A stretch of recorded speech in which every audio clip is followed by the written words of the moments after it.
here at the University of Arizona Global Campus. It is truly an honor to kick off TLC week with you. This is our 8th annual Teaching and Learning Conference this year, and we have attendees with us near and far, all over the world really, who will be joining us this week, as evident in our chat this morning already. So please take time to introduce yourself and share where you're logging in from. Just a few quick housekeeping items as you start your conference experience this year. The conference is available through the Whova app, where you can build your schedule and engage with conference attendees. It's a great experience, so I encourage you to download the app. It's also available on your desktop. During your conference keynote sessions, you can also leverage your Zoom features to pin speakers and content and zoom in and out for the best conference viewing experience. So make sure to take full advantage of those features in Zoom. I want to thank our conference leaders, Dr. Teresa Keurig, Haley Pessner, and the entire Faculty Affairs team for all of their hard work behind the scenes to build an incredible program this year. At UAGC, we endeavor every day to provide a culture of care, an environment where caring is a priority, compassion for one another is ingrained in our daily interactions, and every student, faculty member, and staff feel valued and supported through personal connections. So much so that our culture of care is central to the theme of our conference this year: a culture of care, empathy, advocacy, and non-traditional student success. This theme stems from the goal UAGC shares with many institutions to help ensure that historically underserved students achieve their academic goals and attain the rewards of their work after they graduate. It also reflects the acknowledgement that prioritizing student success requires a sincere effort to understand their lived experiences. So over the next 3 days, you'll have an opportunity to learn from distinguished thought leaders in higher education equity. TLC is proud to host Dr. Sarah Steinberg, Dr. Adriana Kazar, and Clint Smith, who will lead TLC plenary sessions. This year's program boasts more than 100 presentations from faculty, staff, students, researchers, and practitioners representing nearly 25 institutions. So a big welcome to all of our presenters. You are in for a very special treat with our opening session this morning. In the pioneering days of online education, institutions tested all sorts of models and methods for course development, faculty preparation, and student support. And while the mission of facilitating access and flexibility for adult students was always at the core of this work, online education proved to generate the same quality of learning outcomes as traditional institutions. During the last 20 years, the socioeconomic and cultural changes that have refined the college student population tie learning outcomes closely to the institutional culture in which they're delivered. Success for adult and historically underserved student populations is not just about access to content, but also about continual student support and engagement through both academic and co-curricular lenses. So I'm thrilled to be introducing our keynote speaker this morning, UAGC Provost, Dr. Sarah Steinberg. As Provost and Senior Vice President, Dr. Steinberg is a Senior Strategic Leadership Advisor and mentor with a focus in a variety of areas related to transformation of adult education, including organizational development, innovation in retention and degree completion, workforce development, national and international academic programming, and the intersection of technology and education at the forefront of online and on-site adult education. Prior to becoming Provost and Senior Vice President, she served as Chief of Staff in the Office of the President and continued in that role as she began serving as the Interim Provost in early January 2022. Prior to joining UAGC, Dr. Steinberg served in a number of leadership roles at Johns Hopkins University in Baltimore. Over a 20-year tenure, Dr. Steinberg advanced into central leadership roles as Executive Director, Senior Associate Dean, Vice Provost for Student Affairs, and Executive Vice Provost for Online and Graduate Part-Time Education. In 2014, Dr. Steinberg founded a nationally recognized higher education consulting firm, Frogstone Strategies, specializing in advising leaders of adult and online education. She has been an advisor to university presidents and other senior leaders on strategic planning issues related to the rapidly expanding field of professional and continuing education online and on-site. She has also worked with edtech firms in the higher education ecosystem, advising on strategies to effectively create partnerships with universities and colleges domestically and internationally. Dr. Steinberg received her BS and Master's in Civil Engineering from Cornell University, an MBA in Finance and Marketing from Northwestern University, and a doctorate in Higher Education Management from the University of Pennsylvania. She is also an adjunct faculty member at the University of Pennsylvania and Georgetown University. Please feel free today to post questions in the chat throughout this morning's keynote. There will be time for Q&A at the end of our session. And without further ado, please help me welcome Dr. Sarah Steinberg. Thanks so much, Morgan. I really appreciate it. Good morning or good afternoon to everyone, depending upon your location. I'm speaking to you from Maryland, so it's most definitely early afternoon. And as you can see from the chat, we have a tradition at UAGC where we invite attendees to meetings such as this to say hello from the various locations across the country. So please feel free to do that and warm up your fingers for some good questions that I can tackle at the end of my talk. I'm really so pleased to have this opportunity to deliver the opening remarks for the 2022 Teaching and Learning Conference. Thank you to all the conference organizers for this invitation. And thank you, Morgan, for that very gracious and lengthy introduction. The theme of this year's conference, as Morgan said, is a culture of care, empathy, advocacy, and non-traditional student success. As the first keynote speaker of this conference, it's really my desire to use this opportunity to provide some historical context and foundation for the conference theme and for the many discussions that will follow over the next few days. If we could go to the first slide, beginning in the 1870s. I will focus the start of this presentation in the 1870s, acknowledged by many as the launch of higher education in the United States as it relates specifically to adult learners. I'm not an historian, but I am a fan of this period of time, as it was a boom time for technology and a time of fascination for adults as they were exiting the stresses of the Civil War. And perhaps these interests were driven more so by personal enrichment than by professional advancement, which is a ratio that is typically flipped, as you know, in colleges and universities today at the adult learner level. But I don't think that the motivation matters as much as the means by which learning institutions tackled this growing demand. So today, I'd like to give you 3 significant highlights from these early days of motivated learning and the responses of educational institutions to this growing interest. I'd also apparently, whoever's hosting, we're not seeing the slides. So if you could put up the slides.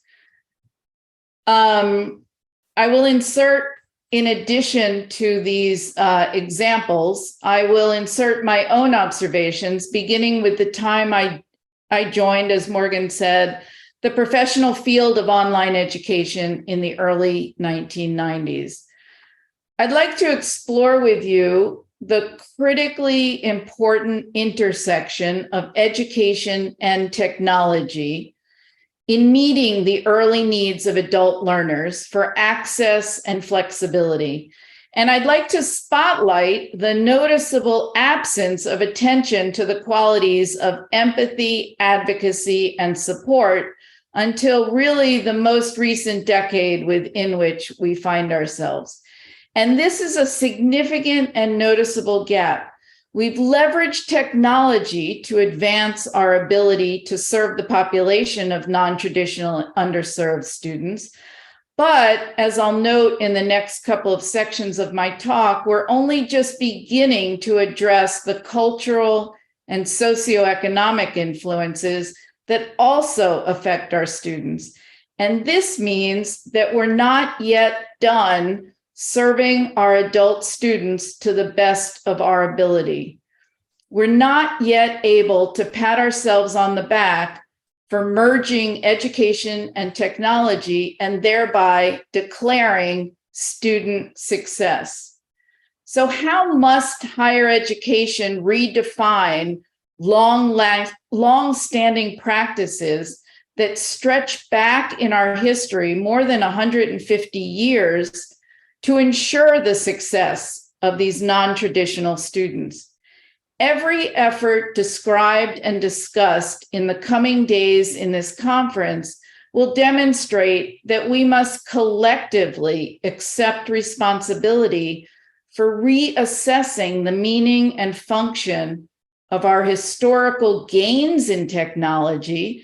And we have to now turn our focus to moving the ball forward with the goal of resolving inequities in higher education access with these tools, but also with others that will take us much further than the technological advances we have enjoyed thus far.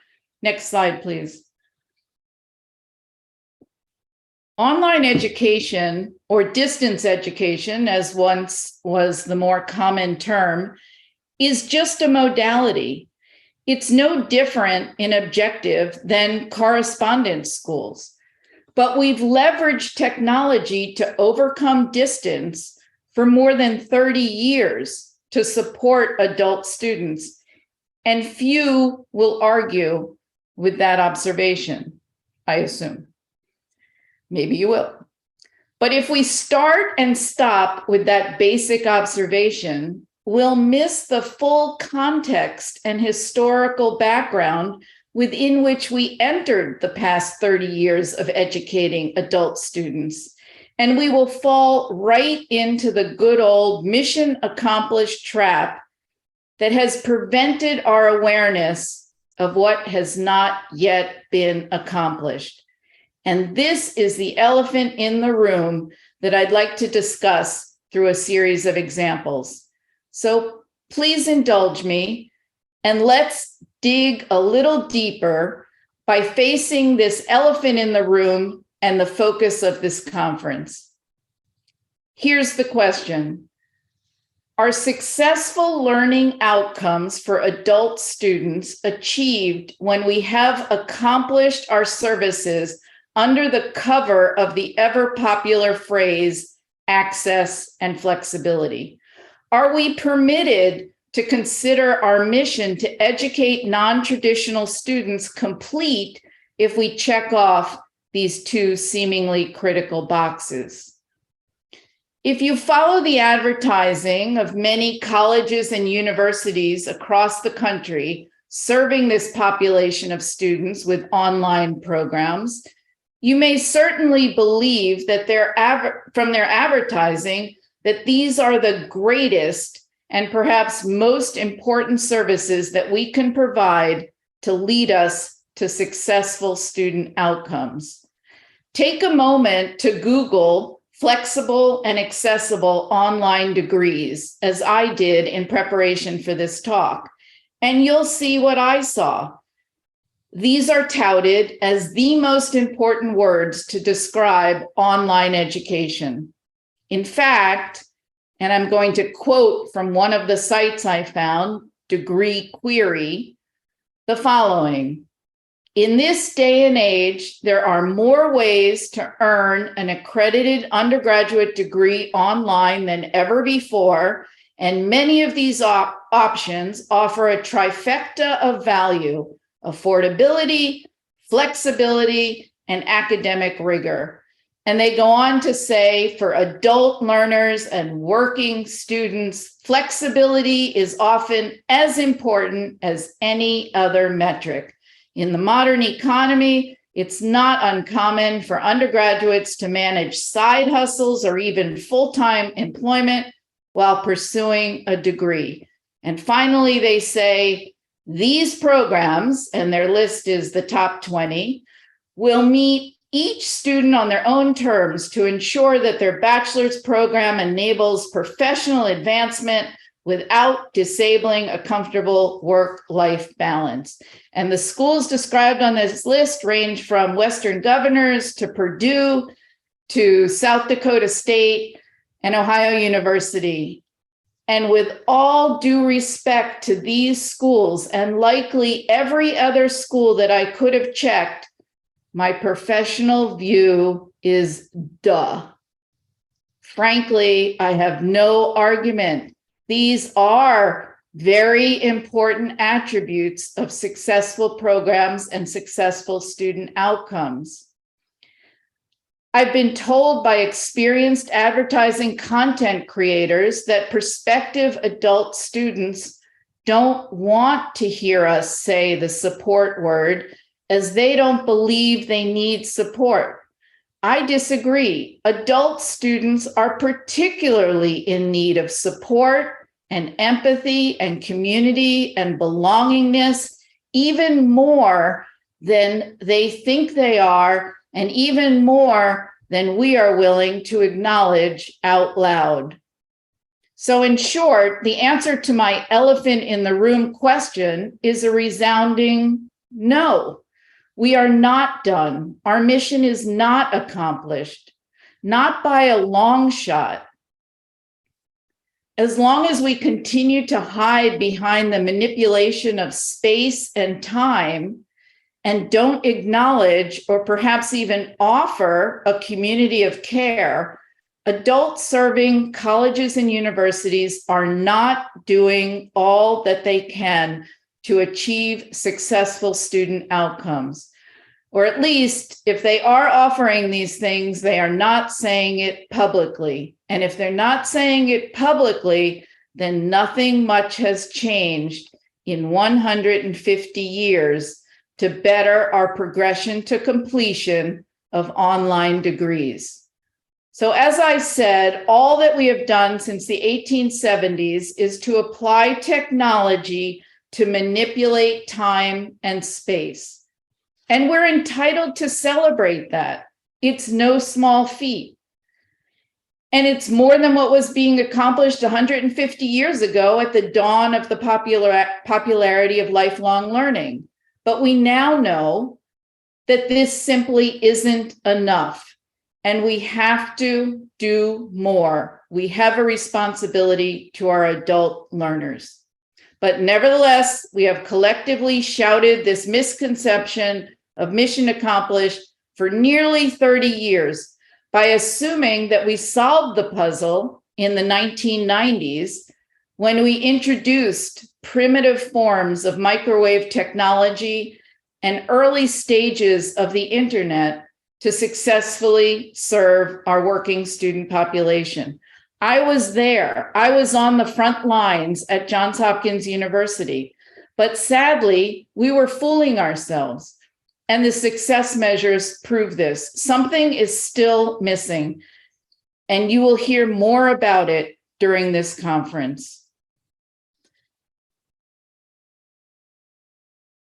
For now, I would like to turn to historical context and to present 3 examples of extraordinary effort to reach out and meet the curiosity of the population in the late 1800s as best as institutions at the time were able. The context begins, as I said, more than 150 years ago, just a decade following the end of the Civil War. This was a period of amazing technology growth. The phonograph, the telephone, the electric light bulb were all invented in the 1870s. And so was the streetcar, the carpet sweeper, the lowly stapler, and the loudspeaker.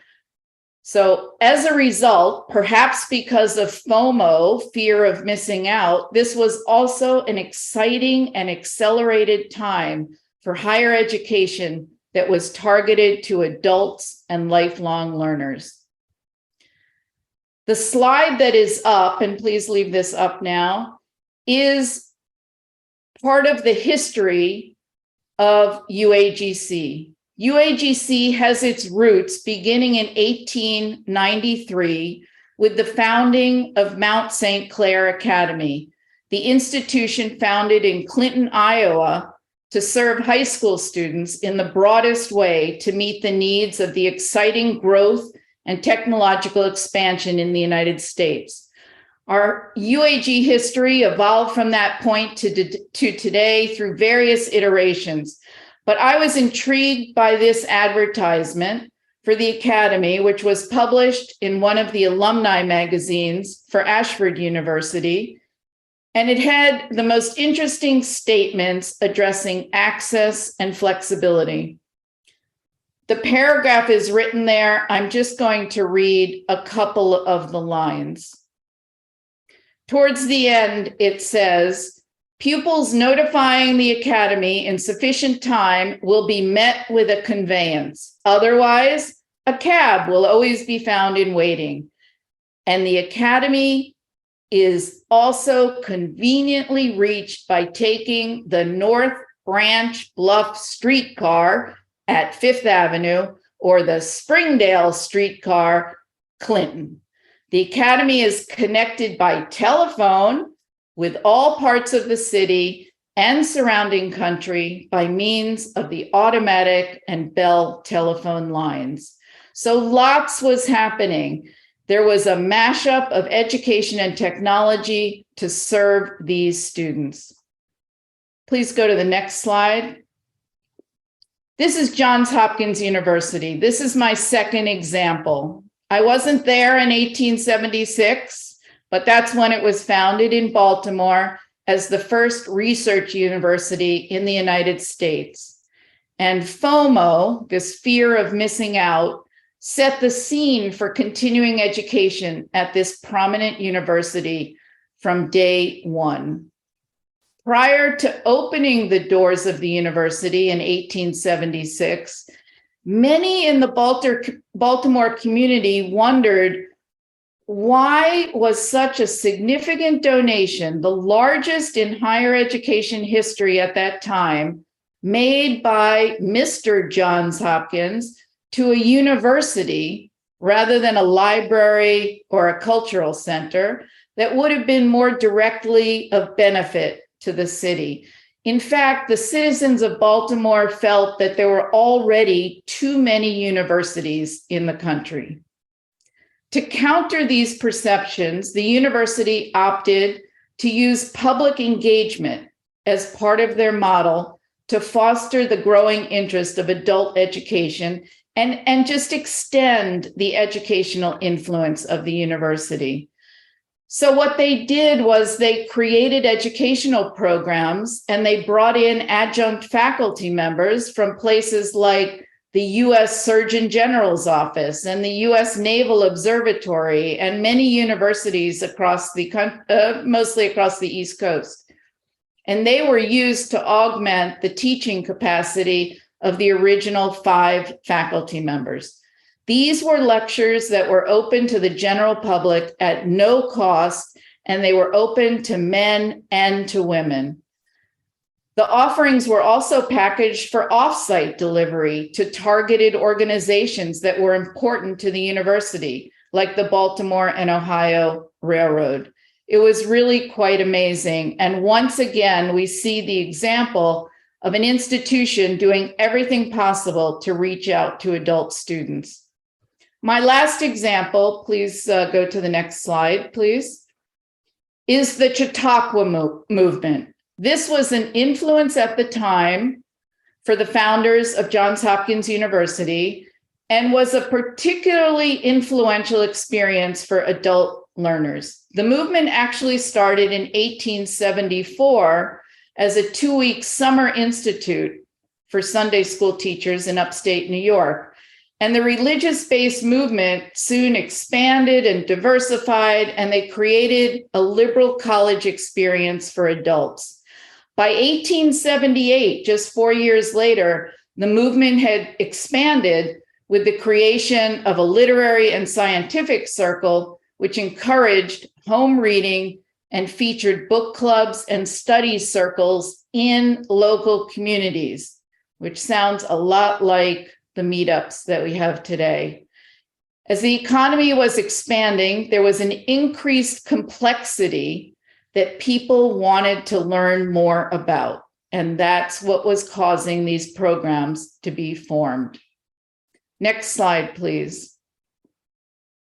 So, do these three examples sound familiar? Well, you might not know the specifics of the examples, but the idea should. They're examples of institutions and organizations that went above and beyond to meet the needs of curious learners, just as many colleges and universities do today. During the span of time between 1866 and 1920, there were approximately 450 colleges and universities which were founded, and that almost tripled the number that they had in 1865 at the end of the Civil War. And of course, as you know, today we have about 4,000 colleges and universities. Access and flexibility in the late 1800s also meant summer school. Everybody was jumping on the bandwagon. Harvard jumped on the bandwagon in 1869 with a summer school for teachers of marine biology. The National University Extension Association, which is now known as UPSEA, was founded in 1915, and the adult student population was getting notice across the nation. I could go on, but the point that I want to leave you with through these brief historical examples is that there's really nothing new under the sun. Even with the absence of anything like electricity and the telephone, the Chautauqua movement took hold in 1874. People were seeking access to the latest scientific inventions, and they came to class in the summers and in the evenings so as not to disrupt their work days.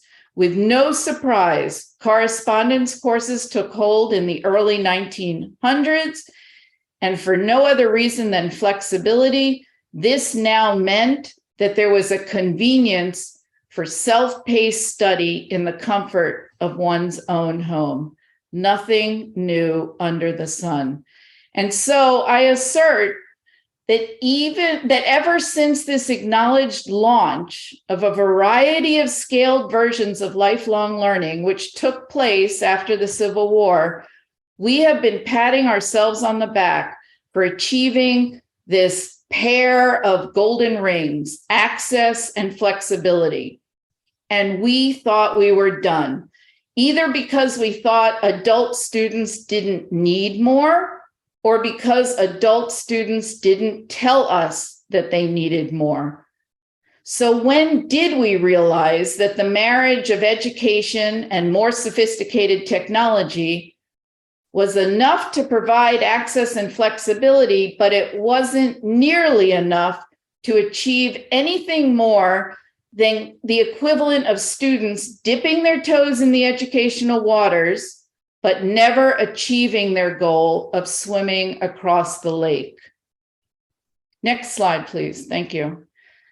With the benefit of 2020 hindsight, which we will hopefully gain in the remainder of this decade, I don't think we're going to know exactly when the inflection point occurred.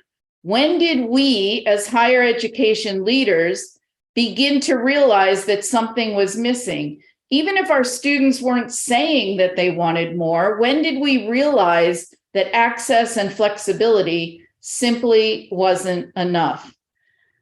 Well, a 2019 long-term study by the University of Southern California, which will be discussed tomorrow in the conference, suggests that A validating approach among faculty, staff, other institutional agents, and peers that affirm a student's capabilities for success was more important than specific programmatic elements. In other words, for college students who face unique external demands, how the institution treats them could be more important than the programs they offer and the technological modalities they use. So something more is indeed needed. And this is the relatively recent realization that empathy and advocacy could be the new foundational approaches to couple with flexibility and access. In the mid-1990s, the pioneering days that I mentioned when I entered the professional side of online education, institutions were testing all sorts of models and methods of course development, faculty preparation, faculty-student engagement, but empathy, advocacy, and support were not on the radar. The mission of facilitating this flexibility for adult students was always at the core of the work, and the pats on the back were well-deserved because the A/B testing of online and face-to-face education proved that we were generating the same quality of learning outcomes. But I assure you from my own experience that it was a bit like the wild, wild west in those days. We tried all sorts of models and methods for course development, faculty preparation, student-faculty engagement. We even put financial aid services online. Amazing. It was groundbreaking.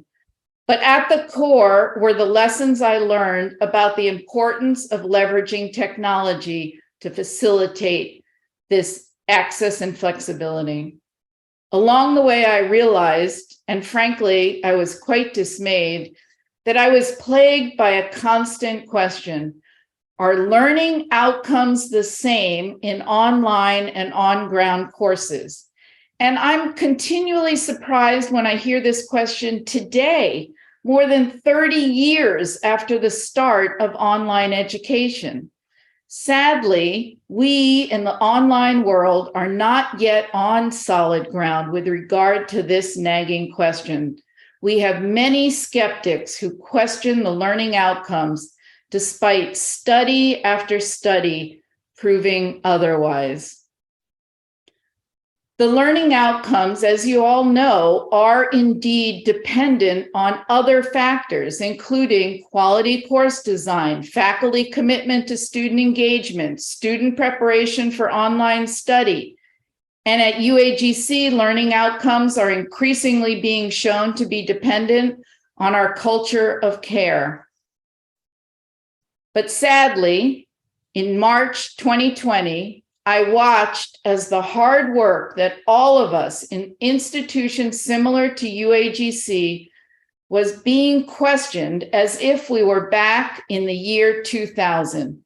This was largely due to the rush to Zoom during the height of the COVID pandemic. In many schools across the country, I watched as the speed to market became more important than the quality of the teaching and learning. And it is of no surprise, and it shouldn't be of surprise to anyone, that as fast as students and faculty rushed to Zoom in 2020, this year in 2022, they're running just as fast as they can back to their face-to-face classrooms. This has become one of the unintended consequences of the 2 years of learning at home. But schools like UAGC made no such pivots. We didn't have to. We were already quite experienced teaching successfully online. But we have to be aware of this challenge, this unintended consequence of the global pandemic. At UAGC, we have some phenomenal successes and innovations in curricular design, teaching, assessment, student engagement. It is our collective responsibility to be out in front of the dialogue, in front of the skepticism, and in front of the naysayers who are questioning the quality of online education and the importance of our foundational principles. These foundational principles support our drive to empower, support, enrich, and graduate every student. So I look forward to delving into these and other topics and continuing participation in this conversation. I look forward to working alongside each of you as we continue to strengthen the quality of our online education and spread best practices to others through conferences such as this and our collective commitment to something more than access and flexibility and the much needed but hardly sufficient marriage of education and technology. So now we're beginning to understand that the socioeconomic and cultural changes that have redefined the college student population tie learning outcomes to much more than what the intersection of education and technology enabled us to do. The institutional culture in which the nuggets of education are delivered is equally, if not more important. So success for adult student populations is not just about access to academic content through convenient times and spaces, but it is also about continual student support and engagement, empathy and advocacy through both academic and co-curricular lenses. So thank you for listening, and please post your questions in the chat.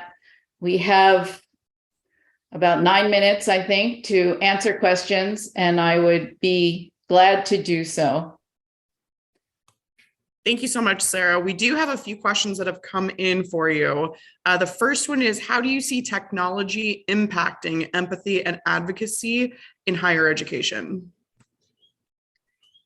So technology does an amazing thing. It allows us to connect in ways that we can't do on a one-on-one basis. It allows us to scale. So that means that one person obviously can reach many people. And the question is, how are we going to most effectively leverage that ability to scale and do a one-to-many kind of model with technology? And what I think we need to do is really innovate in this space. We need to be thinking about ways to do things like the model that we have for peer-to-peer mentoring in a way which it is currently being done, but even in a more expansive way to reach as many students as possible. That's the advantage of the technology, and that's what it can do to spread these steps that we're taking for empathy and advocacy, but in new and different ways. Yeah, and next question, I think you are just getting at this one too. Where are we going to see the next innovations to achieve learner support? Yeah, that's a great question. And that's what I meant by the 2020 hindsight. Ask me in the year 2030 what we have done, and what all of our colleges and universities across the country have done. Because one of the things that we did, and this isn't answering the question directly, but I referred to putting financial aid services online, and that was just a huge accomplishment, not only for the students online, but it actually was a huge accomplishment for the students that were on ground, the full-time students. Following financial aid at Hopkins, we added all of the services that were offered through student affairs. They could all be accessed. All students could access them with technology. So we've taken care of that in a way, but what we haven't done is really figure out how we can do the things that we're doing in the culture of care in a better way. And so one of the thoughts that I've had, and I don't know whether it's something that we will implement or not, it may not make sense, is actually to go back to some old-fashioned ways, to go back to the meetups that the Chautauqua movement was using. Use technology to announce the fact that we're going to be holding meetups, so to speak, or some better word, across the country, where we have a great advantage at UAGC, and a lot of other universities have this too because of their associate faculty members, that they're located in different parts across the country. Students want hybrid experiences. They're happy with online learning, but they're also happy with meeting in person. They can do that over the screen in real time. That's what synchronous learning is all about, of course. But I think one of the things that we need to seriously think about is whether we can add components in an efficient way where we actually have in-person meetups with faculty and students that are located around the country, and use that to support perhaps not our academic mission, but our co-curricular mission of building community and belongingness. Thank you, Sarah. And I think we probably have time for one more question that's come in. You outlined how historical developments in making learning more accessible did not quite solve the challenges we still face with education equity. But is there a key lesson these movements provided to help us accomplish our mission? Maybe a practice that we should revisit? Well, as I said, I think we should revisit the model that the Chautauqua movement used, and figure out what's a better way of doing it today. I think we should revisit what Hopkins was doing. Frankly, I don't think that we do enough to reach out to those who are looking for personal enrichment, who are excited about things like, I don't know, what's going on with I don't know, DNA or something in the sciences that really excites people. What can we do to appeal not only to the professional advancement that students are looking for, but also those same students? You know, we can differentiate the students who come for professional reasons from the students who come for personal enrichment. But I would argue that there is a lot of overlap that we don't recognize. So a student who comes primarily for professional advancement may also have a curiosity in areas that they don't put on their application form. And if something interesting is put before them, using our technology to spread that for free or at very low cost, we would just be providing extra opportunities to create community among our students. So I think there are lots of creative ways to go after this. And I really appreciate all of these questions, and I appreciate all the time that everybody gave to listening to my talk. So thank you. Thank you, Morgan. Thank you. And just one more comment that came through just now through the Whova app. Thank you, Dr. Sarah. Love the innovative approaches, excellent research and stories. What are the most important things we as faculty can do to support and align to these strategies and goals? Speak up. Put your ideas out there, put them forward.